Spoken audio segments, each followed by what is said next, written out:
Hey everyone, welcome to the Move Smart podcast if you're listening, or to Ryan Ford's YouTube channel, Demon Drills, if you're watching. Today our footwear is sponsored by Mother Nature, so thank you for that. Alright, a little bit about Ryan, in case you don't know, for many of you listening. Ryan Ford is the founder of Apex Movement. He started it in 2006. It's actually the first formal parkour education organization really in the Western Hemisphere, so some pretty groundbreaking stuff there. They've got 5 locations now throughout, I think, Colorado and California. They're just opening a 6th, and I'm sure it'll continue growing from there. Ryan's really internationally known and respected as a parkour teacher, as an athlete, as a coach. He's done a TED Talk. He's been featured in the New Yorker, in Time, on ESPN, and he's really for Apex Movement and the facilities, the organization. He's kind of built student and teacher curriculums from scratch. He really had nothing to go off of as far as parkour education. He's also, as you're probably watching this or listening, on YouTube. So he's created Demon Drills, which is strength and conditioning and mobility for parkour athletes, approaching like 4 million views on that channel. So he's really just sort of a leader in the field of parkour, and really, that's sort of the emerging trend of physicality, movement culture. So Ryan, man, it's an honor to be chatting with you. Thanks for doing this interview. I know I missed probably quite a few things on there, but we'll go with that. I think that's funny. Okay. Thanks for having me. Yeah, for sure. So let's dive right in with a little bit of a broad question. So, there's a lot of different philosophical approaches to, why and how parkour should be practiced. What's yours, or what perspective do you have after your cumulative, probably coming up on 10 years or more now of owning and running this organization? Yeah, so as far as parkour goes, it's such a broad, general thing that it's really hard to say there is one specific right way to train or approach the philosophy of it. I think for everybody it's a little bit different, but in my own training I did make an attempt to explain what that looks like. Imagine a square or a diamond. So you got 4 points here. You've got philosophy, safety, body, and technical or practice. So we've got 4 different parts. The philosophy being you have to understand the history, the mindset, the lifestyle of what parkour is, knowing the roots of where it came from so you can apply it to your own practice as well. And then you've got the safety aspect, which is very important. A lot of people neglect that. They don't pay attention to the safety and sustainability of like preventing injuries or practicing with good technique or whatever that may be. And then you've got body, or developing your muscles and your bones and ligaments, tendons and everything. And then you have your practice, or like your skill training element as well. And then within that little diamond, you have the mind. And so I think this is one of the most important things that parkour gives you, is you're constantly facing your fears and problem solving and being creative and seeing things in a different way. So all of those things put together, I think if you're missing any one piece, you're missing a little bit of what parkour has to offer. And then lastly, with all that said, it also comes down to kind of like a joy or a fun element. If you're not having fun with it, then what's the point, right? Yeah. So. Yeah, I like that. So you want to have almost a balance between those things, between the philosophy, understanding, the roots of it, where it came from, the safety element, the physical conditioning or the body element, and then, the technique and the practice. And, is it sort of keeping the balance between those will sort of keep you going in the right direction, I guess you could say. And then I guess depend on personal preference, you maybe could emphasize one more than the other, or? Right, yeah, when I'm coaching especially, I try to identify where the gaps are within somebody's own practice. Maybe they don't know anything about the history, and I want them to have that as a framework to guide their own training. Or maybe they're one of those people that's all skill work and they don't train their body or strength and conditioning at all. So being able to identify where people are lacking a bit so you can fill it in and make a more complete parkour athlete. Yeah, I think that's true for any coach, I think, identifying weak links and targeting those and improving them. Yeah, that's awesome. That's awesome. So within that, maybe under maybe the practice or the physical conditioning side, but is there any skills you see as unsexy or like under practiced, but still like extremely important to success and longevity in parkour? Definitely. As far as success goes and longevity, a lot of people just skip over the basics. I mean, just like anything, you get people who they walk in the door here and they want to learn parkour, and their first question is, when can I learn a backflip? And it's like, can you do a roll? Yeah. And you're like, what? And it's like, well, maybe we should start you out with something easier first. The roll and the landing especially, almost everything you do in parkour requires a landing of some sort.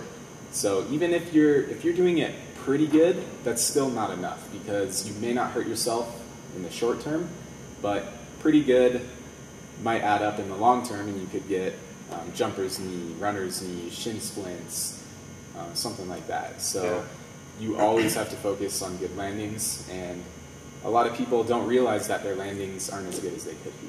So the landings, the rolls especially, are two of the most important as far as safety and sustainability. And then the other big one that I've found people really neglect in parkour is the climb up. So if you were to climb up a little wall right here, there's a move where you jump, land in a hang, and then climb up. It's called a cat leap, where you land there. Or if you do a wall run where you kick off the wall and grab something tall. A lot of people are really good at those, and then they just like have this awful, really slow, asymmetrical climb up that could be much better. And it's just because nobody wants to work on the pull-ups and the dips and the strength element, which is kind of like, a climb up is half strength, half technique. You gotta have both put together. And a lot of people get really frustrated and don't want to work on that. Yeah. We have a lot of there's a lot of young people in parkour that are obsessed with the flips and the flashiness and the showiness, and so they neglect some of the more practical and harder to develop strength moves and safety moves. Yeah, I think that's so true. I mean, I can do a backflip, standing backflip fine, standing front flip fine, but like my rolls like are not that good. Like in rolls, like I started to realize like they're insanely technical, more technical than, to me at least, like a backflip, a front flip. You know, I don't know. You know, I'm not super good with other sort of aerial moves, but yeah, a roll is tough, and I think spending time on that fundamental, because that's like the key to. Well, it's like Dr. Andreo Spina said. I was chatting with him, and he said, you know, a lot of people get injured because their body's ability to produce force, or rather their body has the ability to produce a certain force, but their body then can't absorb that force. And there's a difference between producing and absorbing force. Right. You know, jumpers in basketball jump up, come down, tear their ACL because they can't absorb the force they produce. And I think in parkour this is even more important, because it's probably, I mean, I don't know the percentage, but it's probably like 75% absorbing force. You know, you're jumping from heights onto things, and if you can't absorb force, if you don't know the basics of the roll and proper landing mechanics, like you're setting yourself up either both in the short term and in the long term for some injury for sure. Yeah, I made a little meme or image sort of thing that I posted on our Facebook, and it said something along the lines of, anyone can do a jump, but the landing shows true skill. Yeah. And I think that goes missed by a lot of people. They're like, I want to learn the front flip, I want to do this huge gap jump, and they like take a picture of themselves mid-jump, and then, or they cut the video right before the landing. And that to me just screams like they probably just destroyed themselves on the landing. And it shows you anyone can do the jump, but the success is defined more by the landing. Yeah. That's what's important. Yeah, that's so true. And that, you know, that could be hard to develop both from a skill standpoint, but also from like the body adaptation standpoint, because, you know, like we were talking actually before this interview about Coach Sommers and, you know, gymnastics training and like tendon and bone adaptations, and, you know, for that like landing, that's a lot of tendon and, you know, muscular adaptations, fast, easy. Tendon and bone, that's 7, 8, 9, 10 months. So those things take a lot longer to fully develop, both as a skill and as physiological adaptation. So right, for sure. I've seen a lot of people get into parkour, and in a matter of just a few months, actually, I've seen people go from 0 pull-ups to like 50 kipping pull-ups in a row. Or they go from not being able to do anything to practicing their rolls and landings off of like an 8 to 10 foot drop. And while they may muscularly be kind of there, the ligaments and tendons, like you said, it takes a lot longer. And so they feel okay, and then all of a sudden they start to notice that they're like slacking a bit, and they're starting to hurt a little bit, and then they get the tendonitis in the elbows and the knees. And so it's really important we almost have to like pull back the reins. A lot of beginners, they think they're ready, but they're not. Yeah. And it kind of sucks to say it, but for a lot of people, the only way for them to learn is to experience the mistake firsthand. Yeah. But yeah, going back to the rolls and the climb-ups and the landings, one other thing I wanted to say is, while we do have a lot of people who are really interested in just like the flashiness and the kind of like the spectacular element of parkour, we also have a lot of people who are more interested in just like the efficiency, the real life application. Yeah. And when you think about that, the reason that I focus on climb-ups a lot, and my other head coach here, Amos Randall, he focuses on falling and rolling. Yeah. And the reason for that is not just because people neglect it, but if you were ever in a real life situation and you had to use parkour, chances are that it's either going to be because you need to get down something safely, or maybe you're accidentally falling over your handlebars, or you like clipped an edge while you're skiing or snowboarding. And having that ability to instinctively like go into a roll has actually saved a lot of our students. One of my guys was telling me he was longboarding down a hill at like 40 miles per hour. Got the death wobbles? I think he like hit some gravel or something. The board just stopped. He went flying off and just like instinctively kind of went into a dive roll. Maybe got a little scratched up, but otherwise he was fine. So being able to fall and get down safely is something that everyone is probably going to need at some point in their life. Yeah. And then if you were to ever actually have to use parkour as well, the other big thing that you might need to do is get up something safely and quickly. Yeah. So that's where the climb up comes into play, and that's why those are two of the elements that we focus a lot on. Yeah, that's huge. I like that. I definitely can see from the practical standpoint, getting up and getting down safely is just could save your life, may save your life, if you have those skills. Or at least help you get that kitten out of the tree, or chase somebody down who stole your wallet, or exactly. Old lady's purse, or run after the bus. Who knows? Yeah.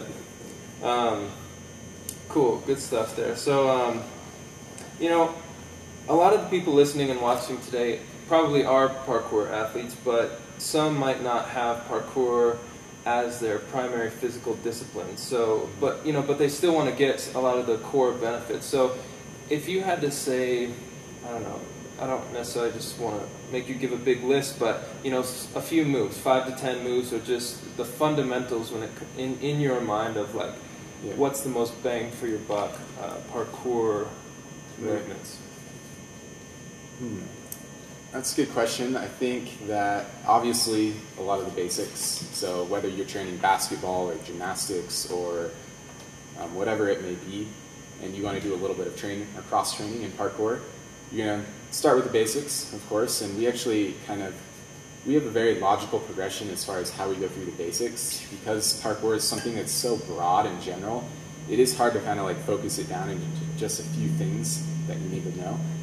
But what we did was created this model based kind of on how a little baby eventually learns how to crawl and then squat and stand up and walk and hop and then run and all that kind of stuff. We model our intro curriculum for parkour in the same way. So you start with quadrupedal movement, which is how to move around on all fours, and then you go into the falling and landing, which includes the rolls and some of the safety falls for if you do something unsuccessfully. And then once you got your falling and landing, you get into the balancing and then the jumping. And then we get into some of our running techniques, which includes vaulting and wall running.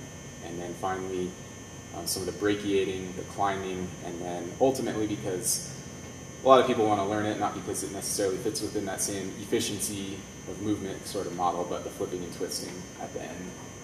So to throw a few specific move names at you, definitely you want to know how to do basic quadrupedal movement, how to land, how to do the parkour roll, which is over the shoulder as opposed to in gymnastics you go straight over. Right. And the reason we can't do that is if I'm on a hard surface and I go straight over my head and my spine, first off I slam my head on the concrete, and then I hit every single vertebrae down my spine. And so when you're doing that off of a big drop with a lot of momentum, that's recipe for disaster. So we go over the shoulder, which is similar to some of the martial arts rolls out there. And then basic rail balance, walking on rails is a good one, as well as maybe not jumping between the rails at first, maybe jumping between bigger targets, just like little benches or walls or something like that. We call that a precision jump, jumping one point precisely to another. Also, you've got a couple basic vaults. Like a step vault is where you kind of use a hand and a foot to step over like a waist-level obstacle. A lot of people see the iconic Kong vault, which is where you put your hands down and your legs kind of go through there. Yeah. And then tic-tac on a wall run is where you kind of like kick off of a wall to reach something higher or to redirect your momentum. And then, like I was saying before, the cat leap is where you jump and you grab onto something that you couldn't land your feet on top of. And then probably you're going to want to be able to climb up out of that.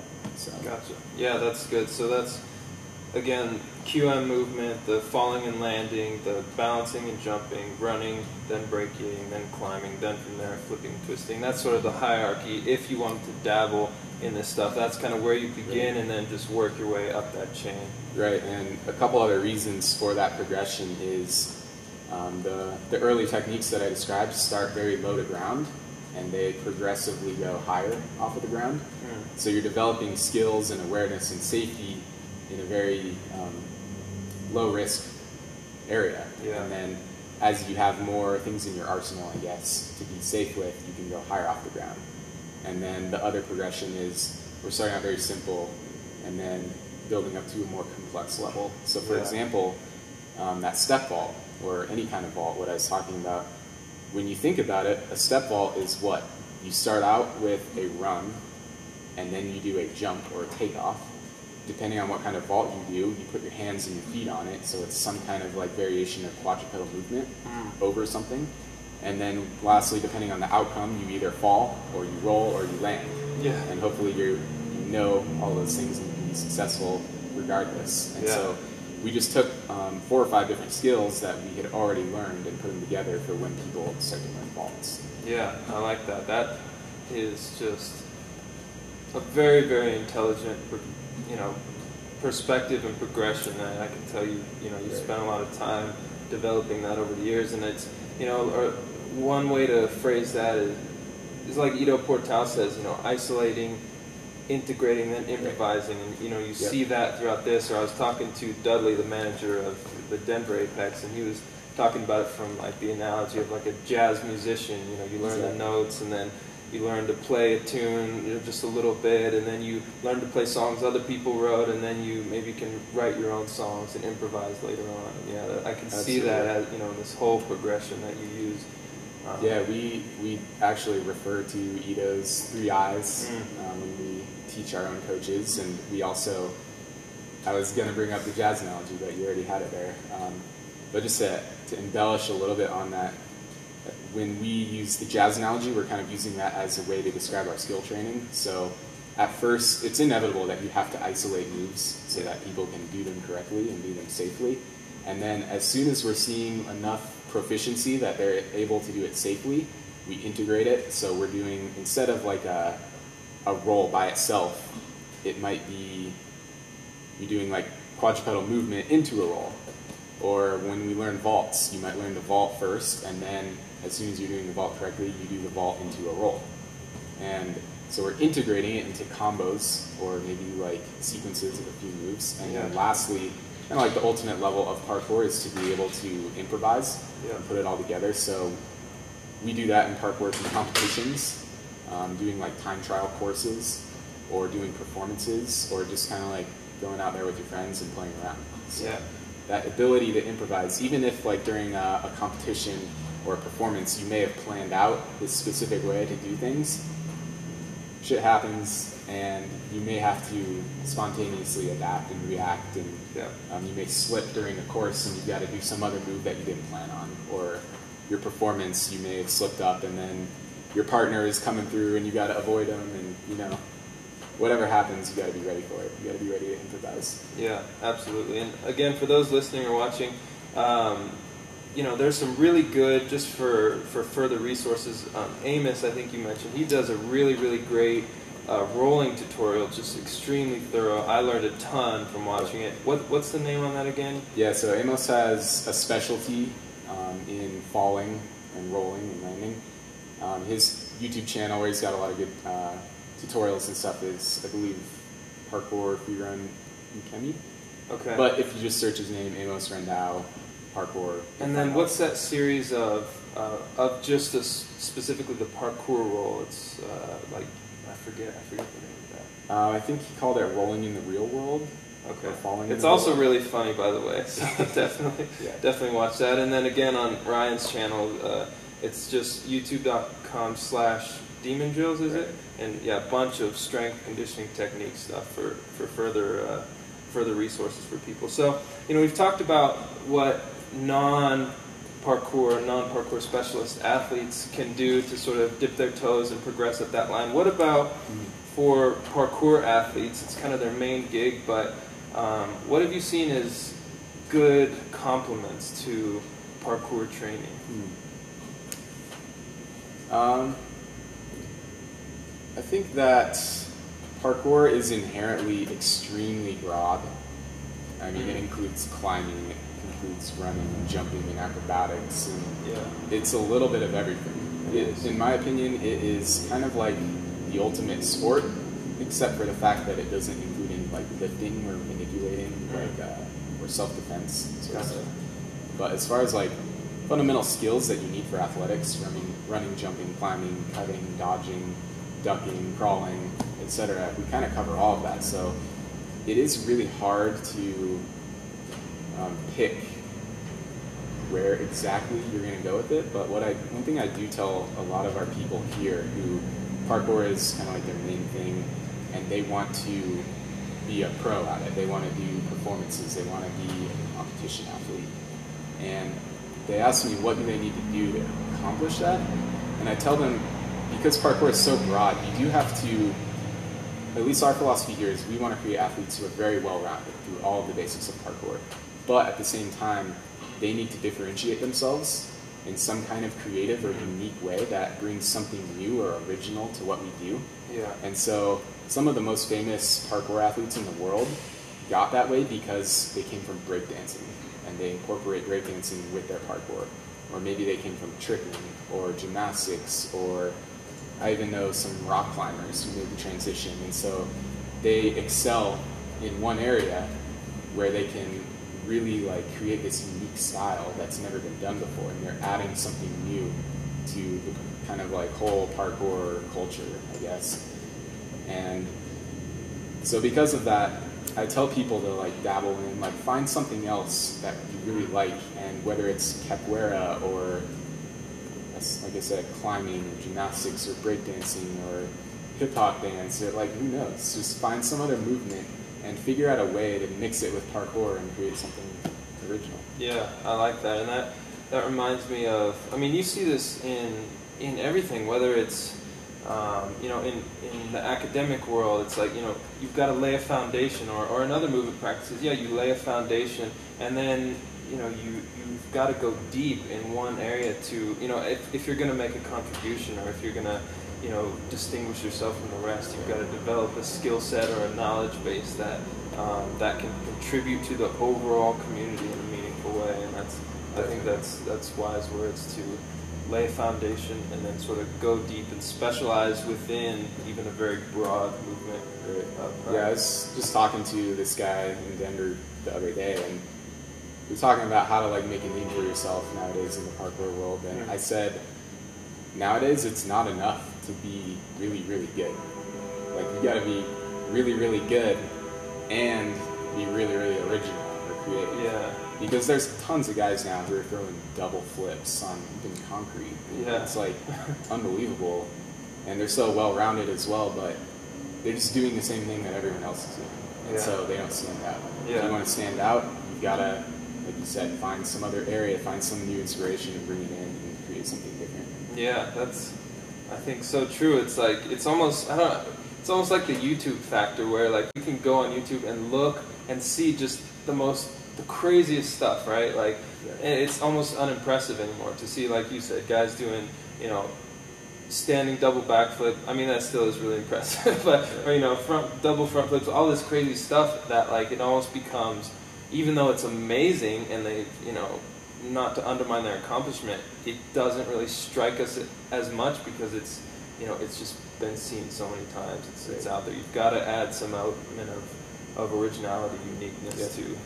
And while that is very difficult to do, I think that's a big reason why a lot of people get into parkour, because there isn't a set of standards, there isn't a specific way you have to do it, and it's more open-ended, and so people can do that. They can get into it, and they can be whatever style they want to be.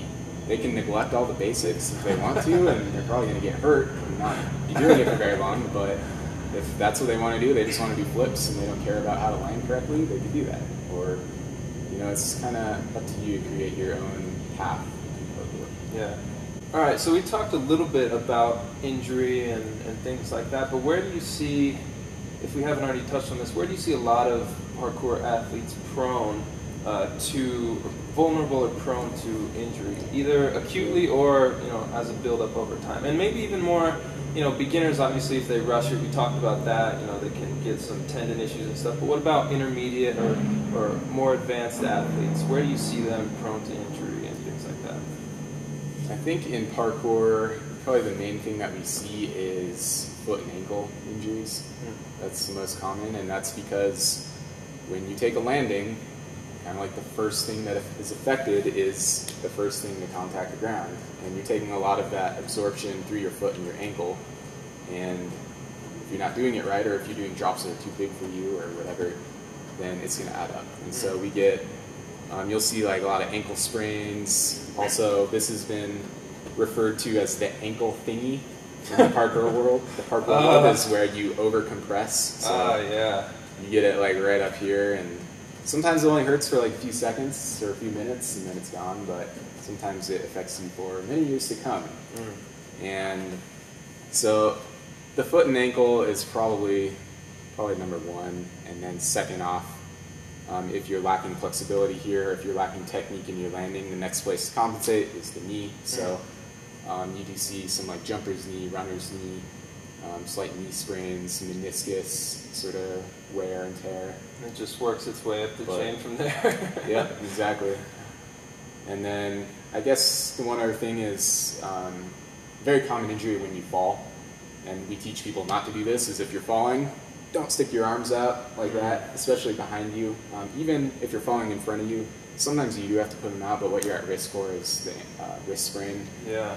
And then people who do a lot of like swinging on the bars or climbing, if they're not strong enough or if they're a little bit out of line or something, then you're seeing the elbow tendonitis or shoulder stuff.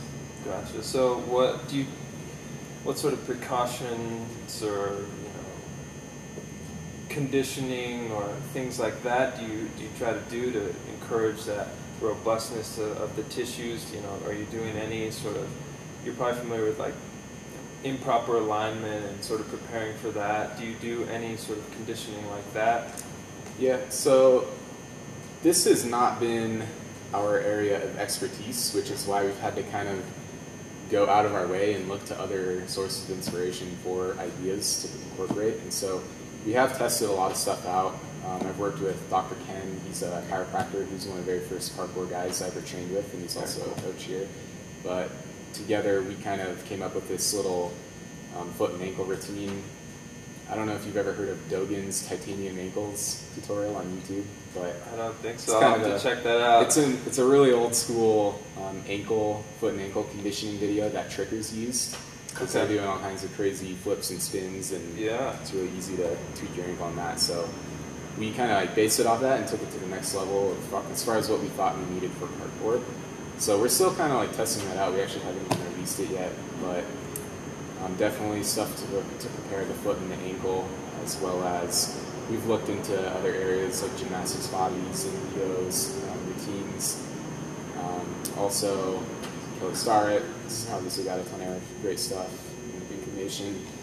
And I mean, a lot of the stuff that you see in gymnastics or Ito's movement stuff or Kelly Starrett and his CrossFit stuff, there's still a lot of those elements that we do in here. Like we do kicking pull-ups because that's the most efficient and powerful way to get up on something. Yeah. Or, you know, there's a lot of stuff that crosses over and transfers between a lot of that. So we've been trying to, my philosophy has always been, I don't like anyone who's put on a pedestal.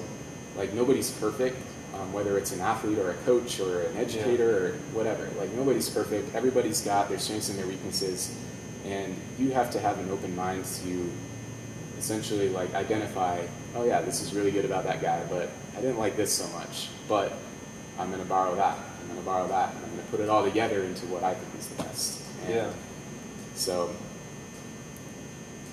got a little off topic there. No, I mean, I think, that's right on topic. And I think it's like that Bruce Lee quote, which I think is very relevant for anyone building a parkour practice or any movement practice. And it's, you know, take what is useful, discard what is useless, and add what is uniquely your own, I think is some rendition of it. I might have butchered it a little bit. So I think that's really just spot on, because I agree, no one person is going to have all the answers for anything, parkour or otherwise, you know, and you've got to draw, I think, from many sources to really,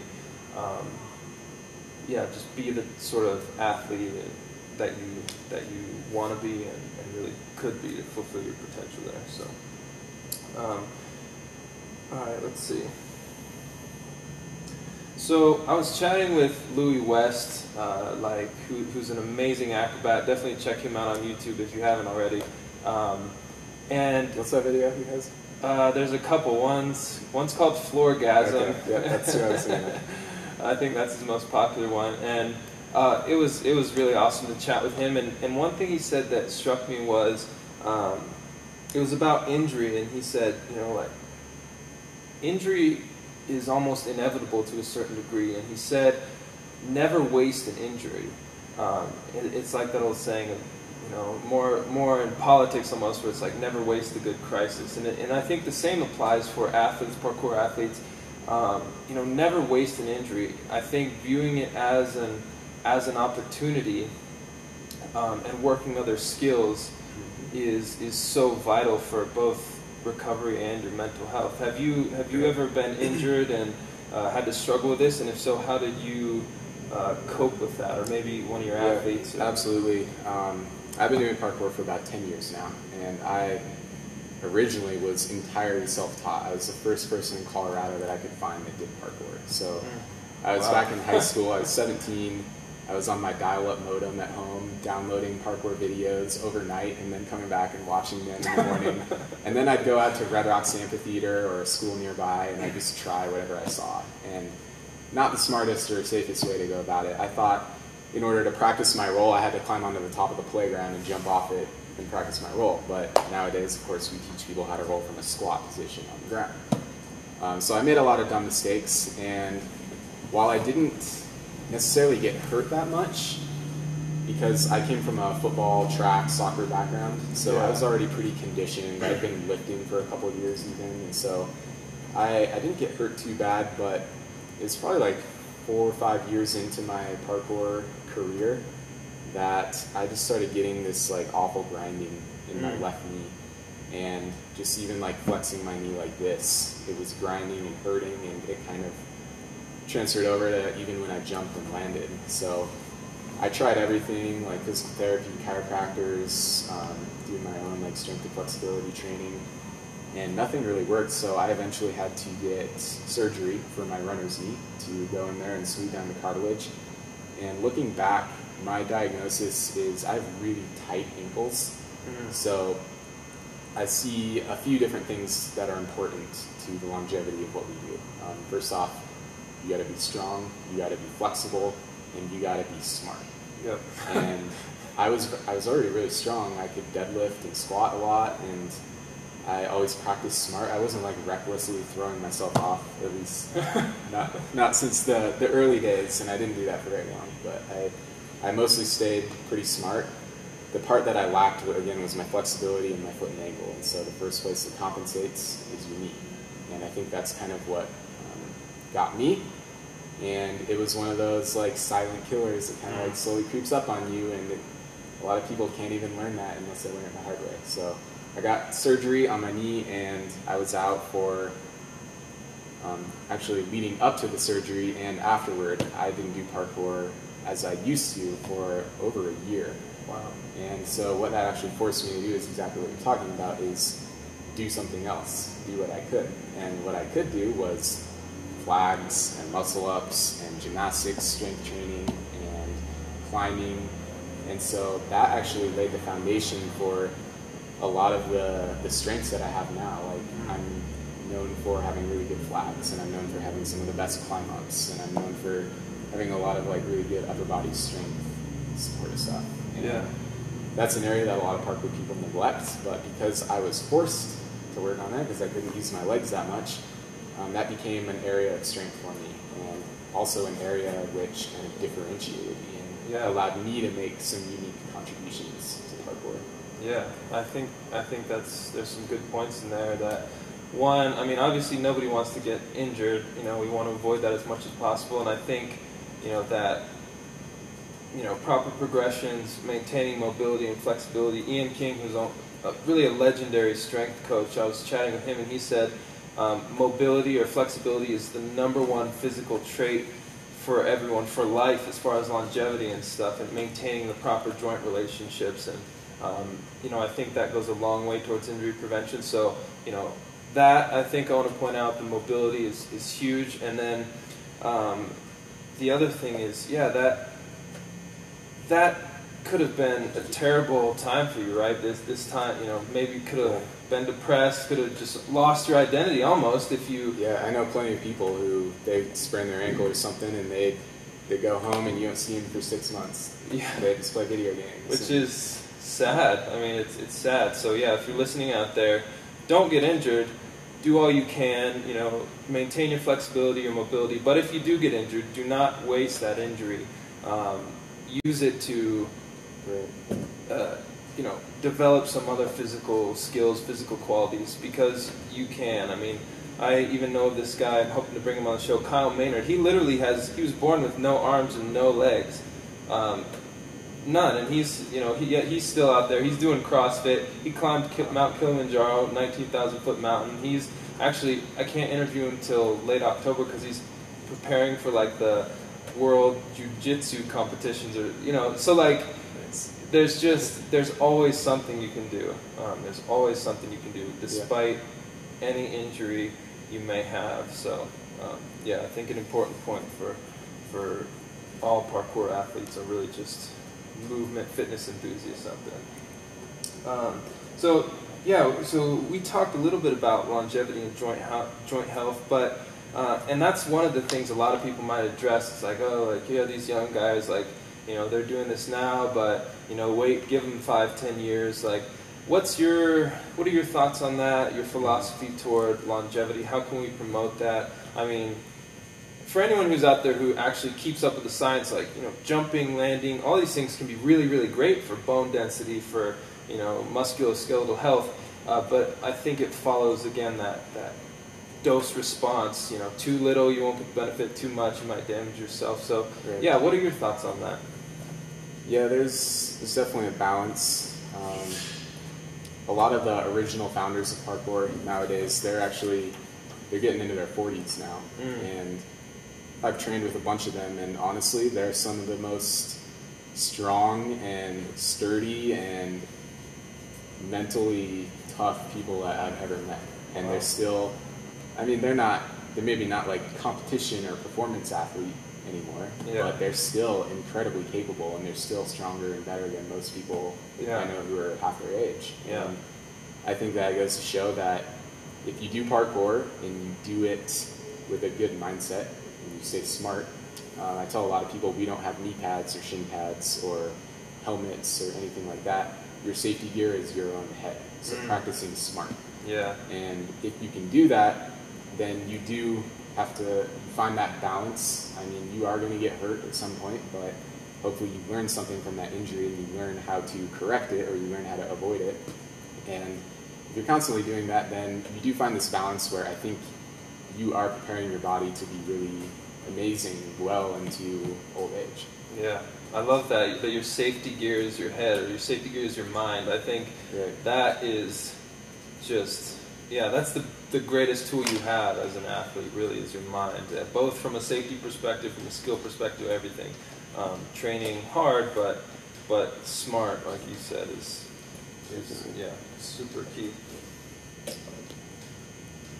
So, when you're approaching a brand new skill, then something that you've been in the parkour game for a long time, but when you're now approaching a brand new skill, how do you approach that? Like, what mental framework, what thoughts are going through your head? How do you break it down? Let's think of a specific example. Yeah, I was going to say, is it something really scary, or is it something more like technical, or? God, what would be a good example? Something, let's say a gymnastics component, okay? Or some sort of like, maybe, like if you were learning to do the vault in gymnastics, you run, jump on a springboard, vault, and do maybe a flipping motion that you can't currently do. I don't know what that might be. Okay, so how do I break that down? How do I go about it? That's actually a perfect example, because twisting, so flipping and twisting, like a back full, for example, that's something I neglected for the first 9 years of my training. And here I was entering 2014, almost 10 years into parkour, and I still couldn't do a flip with a twist, really. I was terrible at twisting. And finally I was like, I'm so fed up with not being able to do this that I'm going to work on it every single day for a month, and I'm going to make a video of some kind of drill or like move or whatever I might have been working on that night. I'm going to post it up on my Facebook, and eventually I made a compilation on my YouTube as well. But I posted it up, and every night it was amazing. I guess because I've put up so many videos that so many other people found helpful, I was getting so much feedback on my twisting, and like it was embarrassing at first. Like I was on the trampoline right here, just doing like full turns and like back bounces to full turns, and just like flopping around and like super awkward because it was just something I never did. So I took a very, I guess first off my approach was I have to expose myself over and over to get better at this, and the reason I'm not good at it is because I've always avoided it, where I had learned something, but then as soon as I learned it, I just go do something else and never come back to it. And by the time I came back to it, I lost it. So I was breaking it down through exposure, and also, like I said, you always have to have an open mind. I find a lot of people, even like intermediate advanced athletes, they start to think that they're like too good for outside advice. And you just have to admit, like, you can't be good at everything. And I'm good at a lot of stuff, but I'm stuck at twisting. And so I had to like swallow my pride a little bit, but I was getting tons of amazing feedback from people all over the US, even the world, and I was being very open-minded to it, and as soon as somebody would give me some tip, I would try it the next day, or I'd be just working on drilling everything over and over, and then after 30 days of doing that, I had my back full. I was starting to work toward back double full on the trampoline. I got my courts, I got gainer fulls, I was doing front halves and aerial twists. I was working toward my Rudy, which is a front 540. And so the progress... And this was in 30 days? In 30 days, yeah. Wow. So it's amazing how much progress you can make when you really I created a goal. It's like, my goal was actually I want to do a court. And I also made the goal of doing it every day for 30 days. And so doing that along with being very open-minded and receptive to feedback and coaching, I mean, that's essentially what I was getting. I was getting online coaching from hundreds of different people all over the world. And I put it all together and made a lot of good progress. So. Yeah. Wow, that's... I really love that. Some things maybe I wanted to pull out or highlight is that, that humility, I think, I know that's super hard. I really think the beginning of it, but if you can never just say, all right, like, I suck at this and I'll be teachable. I've been listening to these podcasts. They talk a little bit about Michael Jordan, and they say, he was maybe outwardly cocky, but really on the playing court, he was actually, when he received coaching, he was one of the most humble athletes out there. And I think that's I mean, really, if you want to get good, if you want to be great, that humility is key, and I just appreciate that because I know I've struggled with it.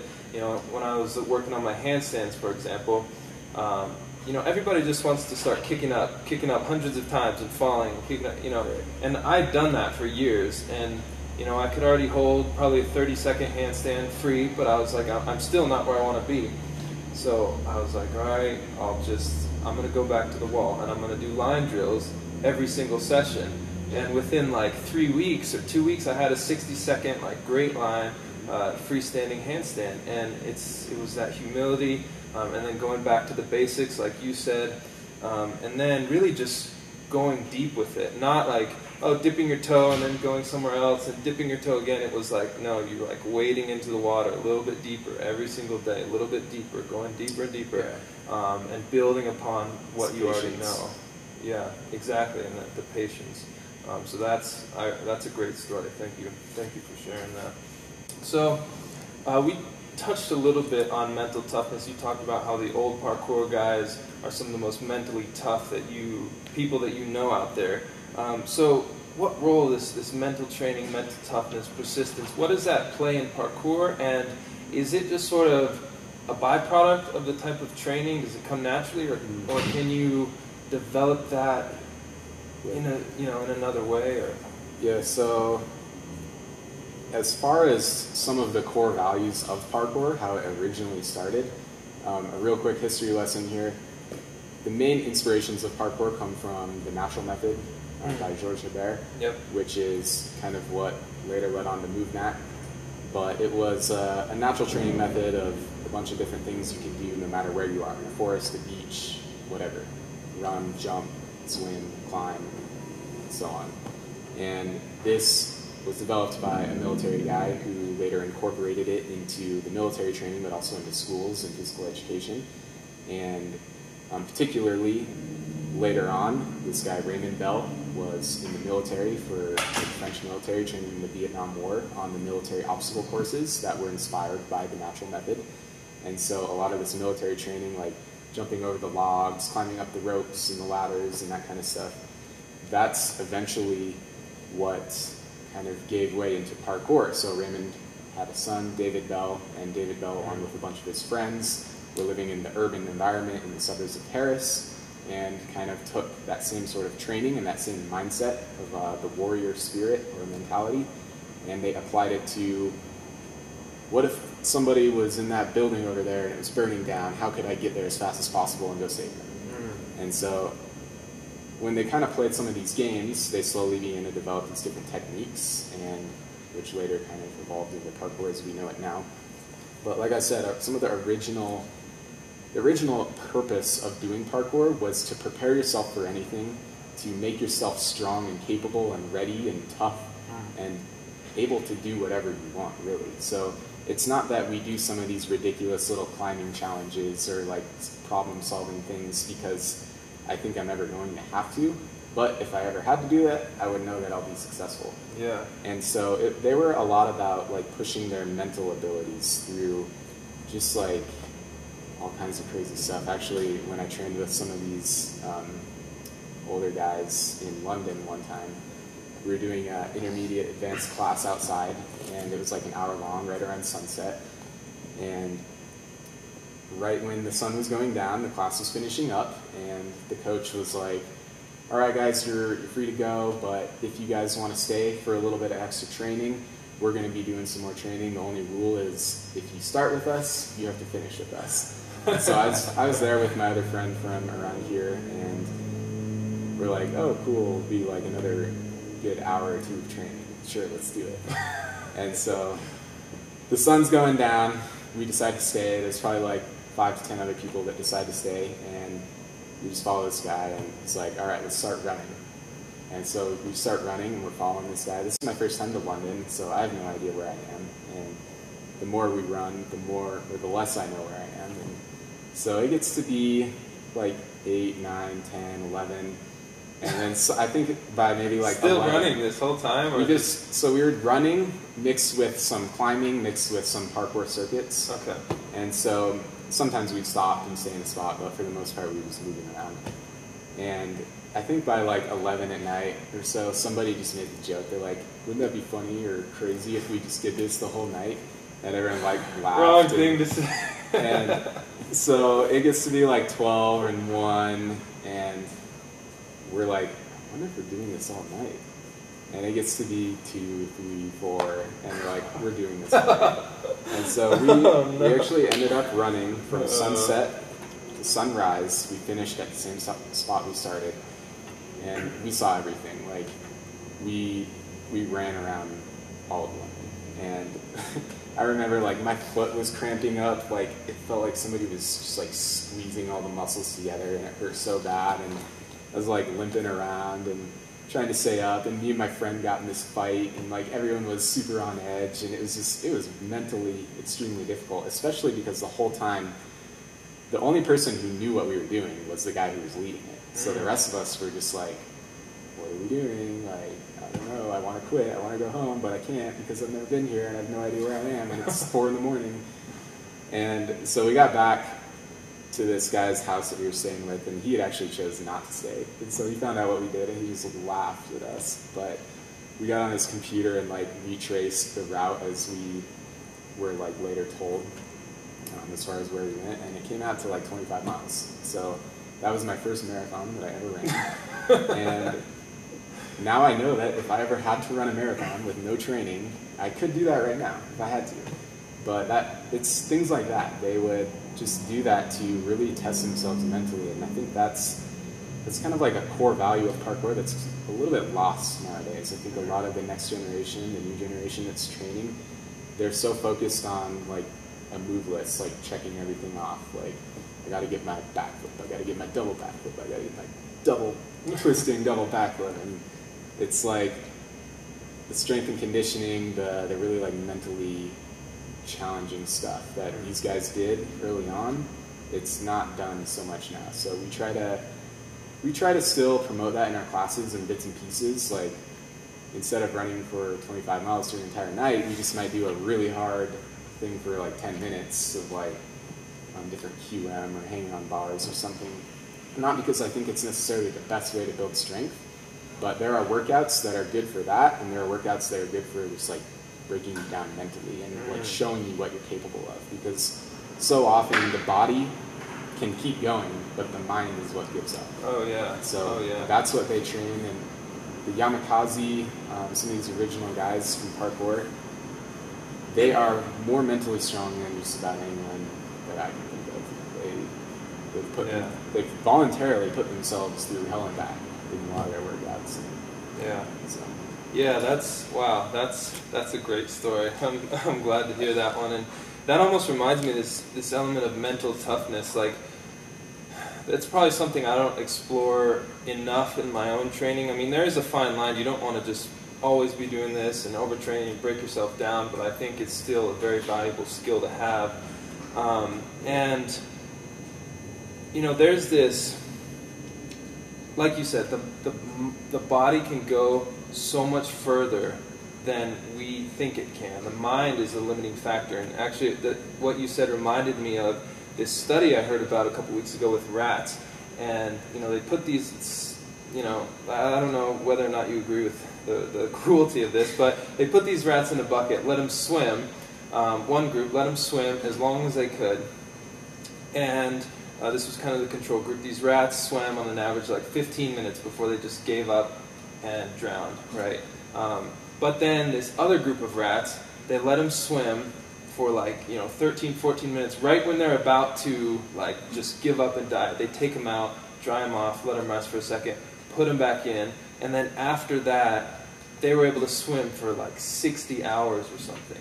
Just insane. Like, it was unreal. So like, that's this, I mean, that the point could be a little different, but it's, once they were given this hope, they had just this new mental toughness. It was their mind. It was their mindset that changed. Not anything about their physical body. It was their mind that allowed them to do this. And I think cultivating that mental toughness through some sort of mind-body practice or whatever challenges that you don't think you can do is it transcends parkour or any sport. I think it's definitely it's powerful stuff. So I think that's one reason I think parkour is becoming so popular, and people are really, it resonates with people, it's powerful. Just like seeing it, you can immediately draw this connect between I'm overcoming obstacles, bars, walls, benches, stairs, etc.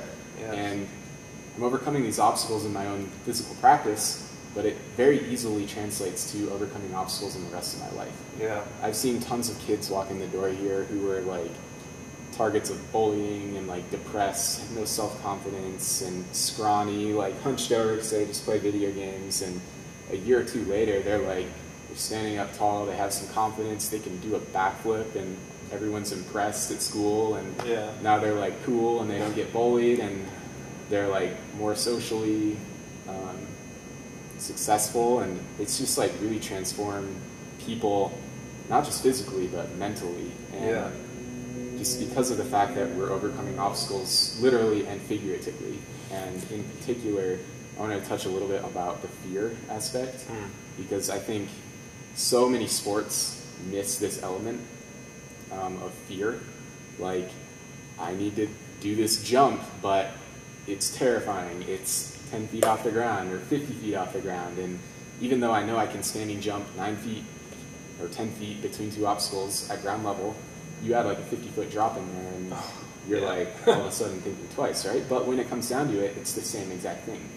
I know I could do that jump 100 out of 100 times down low, but when I get up here, why should I doubt myself? And so we face this all the time. Like, even when you're doing little jumps down low, you can still be scared of, like, maybe it's a max jump and you don't want to over-compress your ankle. Or maybe you're scared of like slipping off, and even though it's not going to hurt that bad, maybe you're going to like get a bruise on your hip or something if you fail. So we're constantly facing our fears in parkour, and I really like that because I think nowadays everybody is far too comfortable with everything they do in life. We can customize anything. If I don't want to pay attention to anyone out in public, I put my headphones in. If I want to be warm at night, I turn the heater on. If it's too hot, I turn the fan on or the AC. Like, everything is so customizable. We can avoid anything we want to avoid. And I think that makes us weaker. And because of that, I have this philosophy within my own life, which is finding comfort through discomfort. So I voluntarily am constantly putting myself through discomfort, whether it's I actually climbed Kilimanjaro, and I wanted to see if I could do it without any altitude pills or like this common stuff that people take to battle the altitude sickness. And I had some pretty gnarly symptoms of altitude sickness, but I was able to do it without the pills, and that was just kind of my own personal challenge. A lot of times if it's cold out, I'll roll the windows down just to like experience cold, intense cold. And when I do parkour, every day we try to do something, even if it's not like terrifying, we want to scare ourselves once a day. And we want to make ourselves uncomfortable, because that's where you grow a lot, is when you get out of your comfort zone. And I to this day I haven't found anything better for that than parkour, because there's so many areas you can do that figuratively, mentally, physically. That's beautifully said. I really just love that, and I want to reiterate that. That growth happens in parkour and in any physical practice in your life in general. Growth happens right at the edge of your comfort zone. Right outside that, to expand your comfort zone, you have to go outside of it. And that's where, so you're not comfortable, that's where fear is at, but that's really where progress and growth. And again, be intelligent about this, but fear is, I think it's something that, we're almost more afraid of fear than like being in the moment and experiencing fear itself. We're like afraid to be afraid, and or it's like that quote, the only thing to fear is fear itself. But being in that contact with fear to some degree, just realizing what it is and what it isn't, is I think powerful and profound stuff. Absolutely. The thing you fear and the death of fear is certain. That philosophy, one of the quotes that I always tried to live by once I got into parkour, I found out about Bruce Lee and all kinds of other stuff, and there's one quote that he said is something along the lines of, there are no limits, there are plateaus, but you must go beyond them, you must break through them, and you must constantly exceed his level. And that's, if I could sum up the reason why I do parkour, The main benefit of why I like parkour is just to be better than I was the day before. Because when you train really hard and you can now do a jump or a move or a flip or whatever it may be in here that you couldn't do the day before, that's very strong evidence that you did you had a goal, you worked for it, and you accomplished it. Yep. And through accomplishing more and more and more, it's addictive. Yep. You realize the benefit and you realize how much you do from it, and you want to share that with others. And so you're like, hey man, you want to come to open gym with me? I'll teach you something. Or you just want to spread that, and you want more people to do parkour or movement or whatever it may be. Yeah, good stuff. Well, I've got a few more questions, but I want to be respectful of your time and the listeners and watchers' time. So we'll just do a couple more. Do a lightning round here. Well, yeah, we could a little bit. But so I want to shift gears. I'm super thankful, and I feel just blessed to live here in Colorado, where near an apex movement, where I've got this amazing world-class facility. But as of now, these types of facilities are pretty few and far between. So for the person out there listening to this who maybe doesn't have access to this sort of thing, let's say they had $200 to $400 to spend on some sort of home equipment or anything like that, what would you recommend? And then also we can get into after that, like, how do people find good training environments for parkour? So some basic home equipment you can make. A pull-up bar. I tell everybody they should have a pull-up bar in the door frame or something. Yeah, I just got one a while back. I'm almost embarrassed I didn't have one sooner, but yeah. So a pull-up bar for sure, so you can build some upper body strength. Maybe get some rings to hang on those as well. And then a little bit more parkour specific, we have created these little things, we call them ground rails or mini rails. It's just like a metal bar that sticks up a couple inches off the ground, and you can stand on it, you can balance on it, you can jump on it, you can do squats on it, and it's really great for developing balance and accuracy and precision. And I mean, you see some of these bars behind us, they're 8-10 feet off the ground. We've got people who literally just run across, back and forth, all these bars. And it's like one of the most highest levels of accuracy and control and balance that I've ever seen. And that's developed through starting that down low. Gotcha. On these little bars. And you can go to Home Depot, you can make them for maybe like $50 each. Yeah. We actually started selling them on our online shop as well. But get that, and then some of these boxes you see in the background as well. Like if you have a little bit of carpentry know-how, you can build those with just like $50 in materials. But other than that, I'd say go out, find a park, find a school, a college campus, or find something with interesting architecture. If you live somewhere that's not that urban, you can still go to the park. You can find at least a picnic table or a handrail or a playground. And you just have to be creative. It's more like the opportunities for movement are everywhere. You almost have to reconstruct your perspective. Yeah, and totally. The way that I think of it is, I'm just a kid. I'm just a grown-up kid. I still see everything like a kid. When I walk down the sidewalk, I'm looking up at the roofs and just like looking around for things to do. And I found that as an advanced practitioner, I do go on roofs. I will admit that once in a while. And I found when I'm up high, nobody ever looks up. Yeah. Nobody. Yeah. Except for little kids. We're all right here, looking at our phone. The only person I'll see up there is a little kid, and it's because they have that playful perspective on seeing the environment, not for what you're taught that it's used for, but what that they think it could be used for. And so developing that mindset of being able to see random inanimate objects and seeing what you could use them for is a skill in itself. We call it the parkour vision.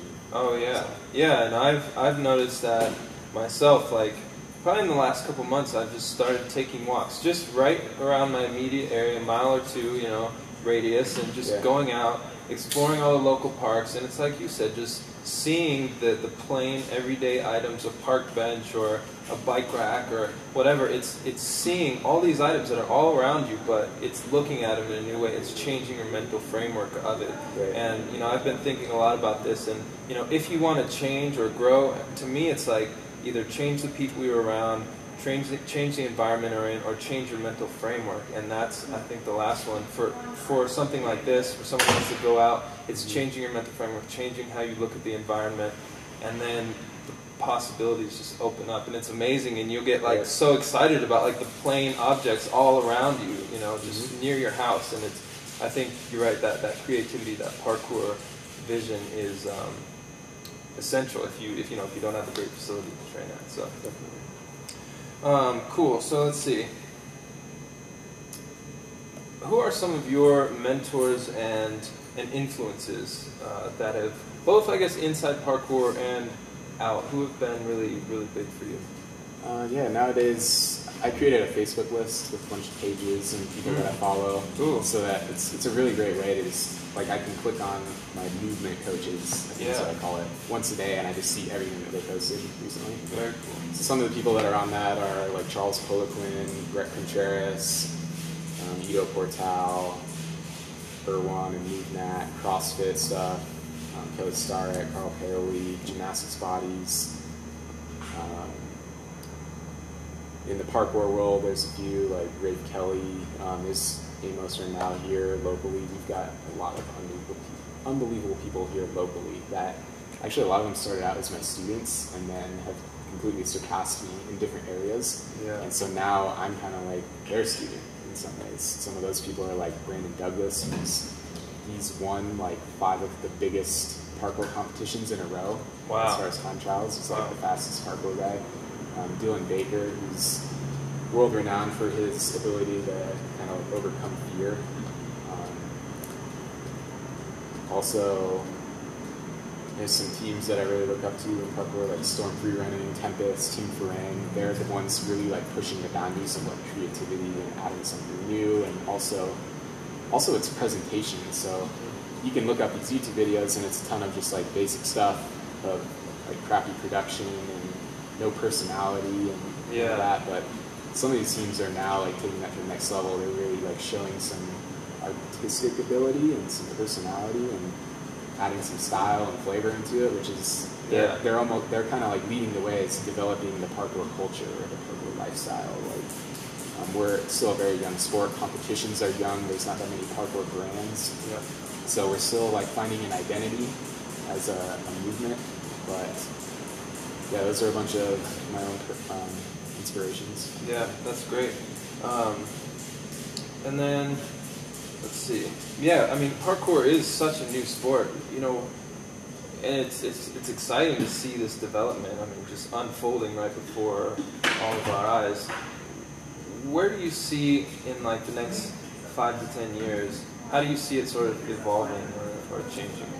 I see competitions getting bigger, and as competitions get bigger, that means there's going to be more money inevitably as far as sponsors, and it's going to get commercialized a bit, but hopefully there are the right people at the top leading it in the right direction so that it doesn't get dumbed down or diluted. Well, that's you, man. Yeah, that's what we're trying to do here, and we're trying to create a good curriculum so people can learn effectively and safely, and also, I mean, it's going to get big. I've already actually had 2 people contact me in the past month from the International Olympic Committee, and there is talk about trying to fast track it for, I think, is it Tokyo in 2020? Wow. It's not Rio, which is the next one, but we're looking like it could be the Olympics in 5 to 10 years. Yeah. And wow. I mean, I think it absolutely should be, at least the time trial courses that people run. It's unbelievable. Amazing stuff. And then also there's the free running element, which is more like style and showmanship. It could be judged like they judge skateboarding or snowboarding. Gymnastics, difficulty, execution, flow, creativity, etc. And I mean, we're already talking about here locally, trying to establish some youth teams that can like go around and compete. Like we'll go up to the Denver gym one weekend, and then the meet will be at the Loveland gym, and then here, and trying to create more ways that people.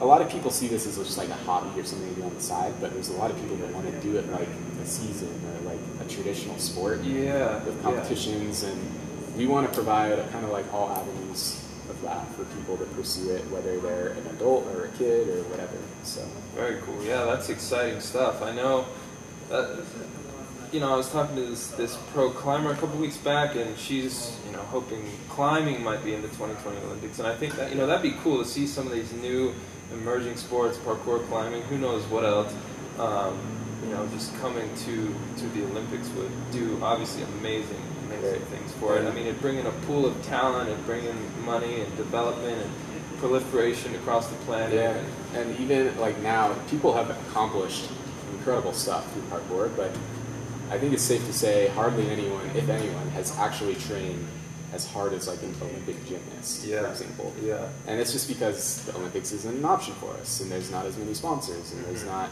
these opportunities that some other sports have. Yeah. But if we have that, I don't even know what to expect. Like, we already have kids here who are like 14 years old who have been training with us for 6 years. Wow. And they're already like crazy good, and if they had opportunities like that, it'd be amazing to see like how far they can take it. Yeah, that's exciting stuff. Definitely hope that all unfolds in such a way. It'd be amazing.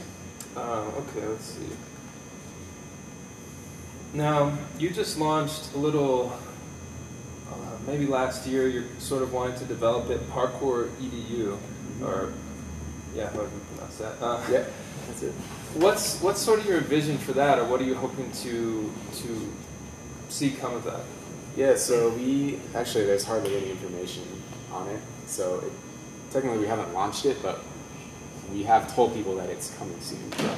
And what it's going to be is the new umbrella for our certifications, for our seminars and workshops, we're developing an online academy, where we can share all the curriculum and the methods and processes that have been developed here with the rest of the world. So while I do think it's always best to learn from somebody in person, I think that not everybody has those opportunities. So somebody in Singapore or South Africa or wherever, they'll be able to take our curriculum and learn about how we do things here through our new website, which is coming soon. We actually won a $100,000 digital marketing grant from Pixel, which is a new web design company here, and they're going to be developing that over the next couple months. Wow. It'll be launching soon. And that's all, your whole new website, the Parkour EDU, the whole platforms for all of that stuff is coming when they develop it? Yep. Yeah, and we're already starting to put a little bit of stuff here and there, and actually mostly just put teasers out, so yeah. Breaking news right here. Yeah, exciting. You heard it here first. Yeah. But yeah, it's all coming soon. Actually, that's where most of my time is going into right now, as well as Amos Rendau, Brandon Douglas is getting involved a little bit. So it's going to be a lot of great stuff from some of the best innovators in parkour right now, and our eventual goal is to like bring in some of the other people from around the world as well, and just create a really good knowledge base for people to get into this with. Cool, man. That's exciting stuff. Very exciting stuff. All right, well, let's go ahead, wrap it up. I always like to end asking just one piece of practical advice. Could be about parkour, could just be, from your cumulative years of living, one piece of advice, and then one book that's really influenced you, reading right now or read in the past. All right, I guess I'll stick to the topic of parkour for the first question, which is there are a lot of people perceive there to be high barriers to entry for parkour. They're like, oh, that's just something for like young athletic males in their teens. And yeah, that's what you see a lot of on YouTube, but if you were to come here and like see our classes, we've got a lot of older people, we've got a lot of kids, we've got lots of girls, we've got all kinds of people, and the fact is parkour is beneficial for everyone. It just depends on what level you're at. Yep. Like if you're 50 years old, you don't need to be comparing yourself to like some kid who's like working on a double backflip over here. But if you come in this gym and you learn how to squat correctly, which leads into how to land correctly, which leads into how to roll correctly. So when you're 60 years old and you slip on the ice, you fall down and you land safely instead of breaking your hip and getting in a wheelchair for the rest of your life and dying much earlier. Yep. So these are movement skills that are applicable to anyone, no matter who you are, no matter how heavy you are or how fit you are. I'd say the number one thing is start now. Start something. Like a lot of people are like, what exercise should I do before I do parkour? It's like, well, okay, here's a few exercises, you do pull-ups, push-ups, squats, etc. But start doing it now. Like, even if you don't have to be balancing on this bar 10 feet off the ground, balance on the curb 1 inch off the ground as you walk through the parking lot, or hop onto a bench, vault over a handrail. Just like do little stuff. And even if you're not trying to be the next like parkour superstar, just kind of like change your perspective. Think back to when you were as a kid. Walk down the mall and do something. Yeah. You know, just do something. Yeah, I think that's a good point. You know, we're seeing this more and more with, you know, adults starting CrossFit who've never picked up a weight in their life, you know, learning the barbell things. We're seeing, you know, adult gymnastics emerging, and I think the same is true here. Like, you know, you can start these things as an adult. Yeah, you might need a little more time to adapt. You might need a little bit of a different approach, but like, just start. Like, you know, this old-fashioned view that the mind, you know, that the mind doesn't change after you grow up, or, you know, you can't start these things as an adult. It's a myth, you know. Just start. Like, your mind is pliable, your body is pliable. No matter what age you are, just get in the game. Start working on these things. Anyone of any age will benefit. I mean, I heard this story, like this 89-year-old woman like started like salsa dancing. She started taking lessons at like 9. You know, there's just get in the game, like Ryan says. Yeah, you don't stop playing because you grow old. You grow old because you stop playing. It's a quote you see all the time in the parkour world, and if more people would embrace that, I think there'd be a lot more healthier, happier people. Absolutely. And then one book recommendation. One book. Honestly, like, I feel a little embarrassed to say this, but I don't read a ton of books. I read mostly like stuff online. Or, you know, that's fine. Either a video or a website is fine too. But I will say this: I did read this book, 127 Hours by Aaron Ralston. Okay. Or actually, that's the movie. The book is called Between a Rock and a Hard Place, and then they made a movie, 127 Hours. It starred James Franco. Gotcha. I haven't seen it. But it's about this guy who's hiking out in the Utah wilderness, and he didn't tell anyone where he's going, and he's by himself. So he made a couple mistakes as far as how to do that stuff. But he got his arm pinned between a boulder when he was climbing down a slot canyon, and nobody knew where he was. He was stuck there for a while, and eventually had to cut his own arm off with a pocket knife to save himself. And the book and the movie, I would recommend both. They get into a lot of the like self-reflection and like philosophical things about like what would you do if you were gone, or if you knew you were about to be gone. What would you say to your family? At one point, he's filming himself saying goodbye to his family. And a lot of this stuff is like so emotionally intense, and the adversity of which he had to go through. It reminds me a lot of what we do in parkour every day to a small scale. I tell people I have this sick thing where I almost wish something like that would happen to me, because I want to know how I would respond to it, and if I'd be able to save myself. Like, could I cut my own arm off if I had to save my own life? And while I hope that never happens to me, but I kind of long for something that really like tests me like that. So that's part of why I do parkour, is because we're testing ourselves every day just a little bit, in a safer, more controlled way. But that adversity and overcoming obstacles is just like a critical part to developing as a human, I think. And so that book, Between a Rock and a Hard Place, and the movie 127 Hours, which I just recently downloaded again so that I could watch it again, because it's just... I'm going to have to check out both of those. I've heard a lot about them, know the general plot, but I definitely want to dig into that a little bit more. But be careful what you wish for, man. Yeah, right. Or, but I like that idea that, I think it was Lao Tzu who wrote, I think, The Art of War, and he said, do what is difficult when it is easy. And it's like what you're talking about with parkour, preparing every day just a little bit, just improving a little bit, so that when and if that day comes where there's a big, obstacle or something to face, like, you're ready. You've done what was hard when it was easy, not, everything suddenly in that moment. I mean, you'd probably never be ready, but you'll be at least a little bit more ready. A little more ready. Let's just say more ready. Cool, man. And then if you're watching this on Ryan's YouTube channel, you obviously know where to find him online. But for those listening, where can people contact you? Our website is apexmovement.com. You you can contact us through there. We've got YouTube channels all over and articles. And, Parkour EDU will be up soon as well. I'm on Twitter, Ryan Beeman Ford. Instagram is the same. Facebook. Cool. We're everywhere. Just Google everywhere. it. Yeah, just Google it. That's what it's there for. Cool. And yeah, and you can find me wellroundedathlete.net. If you want to see all my social media stuff, that's wellroundedathlete.net/connect. You can find me anywhere. You can also listen to this if you're not already. Please subscribe in iTunes or Stitcher, and yeah, just get it right to your phone. Just search for Move Smart Podcast. I guess that's everything. Thanks so much for listening and watching, and I'll see you next week. Thanks, Ryan. That was great. Thanks a lot. See you later.